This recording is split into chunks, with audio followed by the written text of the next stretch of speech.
Hello everyone, আজি আপোনালোকৰ বাবে লৈ আহিছো সহজতে বনাব পৰা এটা তেল পিঠা ৰেচিপি আৰু লগতে আপোনালোক সকলোকে আকৌবা আদৰণি জনাইছো আসামিজ কিচেন চেনেললৈ। এইবাৰ বিহুত ঘৰতে থকা একেবাৰে অলপ বস্তুৰে আপোনালোকে এই পিঠা ৰেচিপিটো বনাই চাব পাৰে। আশা কৰো আজি ৰেচিপিটো আপোনালোকে নিশ্চয় ভাল পাব। তেনেহলে ভিডিওটো স্কিপ নকৰাকৈ শেষলৈকে চাই থাকিব। তেতিয়া ৰেচিপিৰ লগত দিয়া টিপছবোৰ আপোনালোকে ভালকৈ জানিব পাৰিব। তেল পিঠা বনাবলৈ মই ব্যৱহাৰ কৰা ইনগ্ৰেডিয়েন্টছখিনি আপোনালোকে স্ক্ৰীনত দেখিবলৈ পাইছে। প্ৰথমতে কেৰাহী এটা গেছত বহুৱাই দিছো আৰু এয়া 3 কাপ পানী কেৰাহীটো দি লম।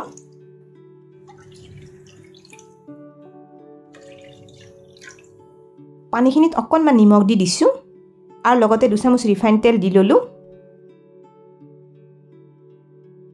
এইখিনি এবাৰ মিলাই লম। এই পানীখিনি এতিয়া অলপ উতলি আহিব দিম। এয়া পানীখিনি গৰম হৈ উতলি আহিছে। পানীখিনিত 1 কাপতকৈ অলপ কম মিহিকৈ কাটি লোৱা গুড় দি ললো। মিঠা বেছি ভাল পালে আপোনালোকে ইয়াতে গুড়ৰ পৰিমাণ অলপ বেছিকৈ দি লবও পাৰে। লগতে আধা কাপ নাৰিকলৰ শুকান গুড়ি দি দিছো। এতিয়া গুড়খিনি ভালদৰে গলি আহলে এইখিনি উতলিব দিম। আপোনালোকে ইয়াতে গুড়ৰ হলনি চেনি ব্যৱহাৰ কৰিবও পাৰে আৰু নাৰিকল দিব নিবিচাৰিলে নিদিয়াকৈ পিঠাটো বনাব পাৰিব। 2 মিনিটমান উতলাৰ পিছত গুড়খিনি গলি আহিছে। এইখিনি আৰু বেছি ডাঠ কৰি উতলাই থাকিব নালাগে, মাত্ৰ গুড়খিনি গলাই ললে হৈ যায়। গুড়ৰ সিৰাপখিনিত 2 কাপ কেঁচা পিঠাগুড়ি দি ললো। এতিয়া পিঠাগুড়িখিনি গুড়ৰ সিৰাপৰ লগত এইদৰে একেৰাহে লৰাই মিলাই লম। এইখিনি লৰাই থাকোতে গেছৰ ফ্লেমটো একেবাৰে কমাই থৈছো। মই এইটো দোকানত কিনিবলৈ পোৱা পেকেটৰ পিঠাগুড়িটো ব্যৱহাৰ কৰিছো।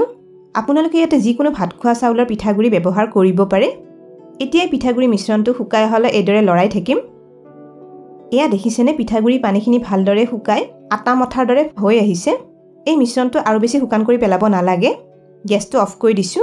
এতিয়া পিঠাগুড়ি মিশ্ৰণখিনি বেলেগ এটা বাচনত উঠাই ৰাখি অলপ ঠাণ্ডা হ'বলৈ দিম। 5 মিনিটমান পিছত মিশ্ৰণটো অলপ ঠাণ্ডা হৈ আহিছে। এইখিনি এতিয়া হাতেৰে চুব পৰা গৰম হৈ আছে। হাতত অকণমান ৰিফাইন তেল সানি লৈছো। এতিয়া পিঠাগুড়ি মিশ্ৰণখিনি ভালদৰে মিহি হৈ যোৱালৈ এইখিনি অলপ মঠি লম। এই মিশ্ৰণটো অলপ হাতেৰে চুব পৰা গৰম হৈ থাকোতে মঠি ল'ব লাগে। পিঠাগুড়ি মিশ্ৰণখিনি মিহিকৈ মঠি ললো। এতিয়া পিঠাখিনি শেপ দি লম। হাতত আৰু অলপমান ৰিফাইন তেল সানি লৈছো। অলপ পিঠাগুড়ি মিশ্ৰণ হাতেৰে মুঠি মাৰি লাৰু কৰি লৈছো।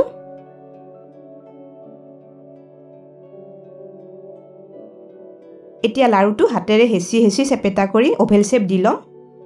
পিঠাটো মই একেবাৰে গোলকৈ বনোৱা নাই। আপোনালোকে পিঠাখিনি গোলকৈ বা দীঘলীয়াকৈ যেনেকৈ ভাল পায় তেনেকৈ শেপ দি ল'ব পাৰে।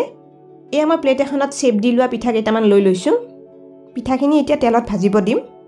এইফালে পেন এখনত পিঠা ভাজিবলৈ ৰিফাইন তেল অলপ গৰম হ'বলৈ দিছো। তেলখিনি গৰম হৈ অহাৰ পিছত জুইটো কমাই লৈ তেলখিনি অলপ ঠাণ্ডা হ'বলৈ দিম। তেলখিনি অলপ ঠাণ্ডা হৈ আহিছে। পিঠা কেইটামান এটা এটাকৈ তেলত দি লম। তেলখিনি কিন্তু বেছি গৰম হৈ থাকোতে পিঠা কেইটা তেলত দি ললে পিঠাখিনি লগে লগে বেছিকৈ ৰঙা পৰি যাব পাৰে আৰু ভিতৰটো ভালদৰে নিসিজিব। এইখিনিতে এটা ৰিকুৱেষ্ট কৰিলো, ভিডিওটো চাই ভাল পালে লাইক আৰু শ্বেয়াৰ কৰি দিব। আপোনালোকৰ যিসকলে আমাৰ চেনেলটো এতিয়ালৈকে সাবস্ক্ৰাইব কৰা নাই তেওঁলোকক আমাৰ চেনেলটো সাবস্ক্ৰাইব কৰিবলৈ ৰিকুৱেষ্ট কৰিলো আৰু লগতে থকা বেল আইকনটো প্ৰেছ কৰি দিব। এতিয়া পিঠাকেইটা 2-3 মিনিটমান এটাফালে কম জুইত ভাজিব দিম। 3 মিনিটমান ভজা হোৱাৰ পিছত পিঠাকেইটা আনটোফালে উলটাই দি লম। পিঠাকেইটা দেখিছেনে অলপ ৰঙচুৱা হৈ আহিছে। এতিয়া আনটোফালেও পিঠাকেইটা 2-3 মিনিটমান অলপ ৰঙচুৱা হোৱালৈ ভাজিব দিম। এই পিঠাটো ভাজোতে হেতাৰে খুব বেছিকৈ লৰাই থাকিব নালাগে আৰু মই এবাৰত মাত্ৰ 5-6টা মানকৈহে পিঠা ভাজিছো। পিঠা ভাজোতে অলপ কম পৰিমাণত ভাজিলে পিঠাকেইটা ভাঙি নোযোৱাকৈ থাকিব। পিঠাকেইটা প্ৰায় 7-8 মিনিটমান ভাজি ললো। চাওকচোন পিঠাকেইটা ধুনীয়া ৰঙচুৱা হৈ আহিছে। এতিয়া তেলৰ পৰা পিঠাখিনি উঠাই লম। মই গোটেইখিনি পিঠা ভাজি ললো। ইয়াতে মোৰ 2 কাপ পিঠাগুড়িৰে 25টা মান পিঠা হৈছে। এই পিঠাটো ওপৰটো ধুনীয়া মচমচীয়া হৈ থাকে। পিঠা এটা ভাঙি দেখুৱাইছো। ভিতৰটো বঢ়িয়া কোমল হৈছে। এই পিঠাটো আপোনালোকে এবাৰ বনাই চাব পাৰে। খাবলৈ খুবেই সোৱাদ লগা হয় আৰু এই পিঠাটো বনাই এয়াৰটাইট কণ্টেইনাৰত প্ৰায় 2 সপ্তাহ মানলৈ থৈ দিব পৰা যায়। তেনেহলে আজিৰ পিঠা ৰেচিপিটো কেনে পালে কমেন্ট কৰি নিশ্চয় জনাব বুলি আশা কৰিলো। ভিডিওটো শেষলৈকে চোৱাৰ বাবে অশেষ ধন্যবাদ জনালো আৰু ভিডিওটো ভাল পালে লাইক আৰু শ্বেয়াৰ কৰি দিব। স্ক্ৰীনত দেখা পোৱা ৰেচিপিকেইটা চাবলৈ মই ৰিকমেণ্ড কৰিলো। ভিডিওকেইটা চাবলৈ ৰেচিপিটোৰ ফটোখনৰ ওপৰত ক্লিক কৰিলেই হ'ল। তেনেহলে আজিলৈ আহিছো, আকৌ লগ পাম আৰু এটা নতুন ৰেচিপি ভিডিওৰ সৈতে।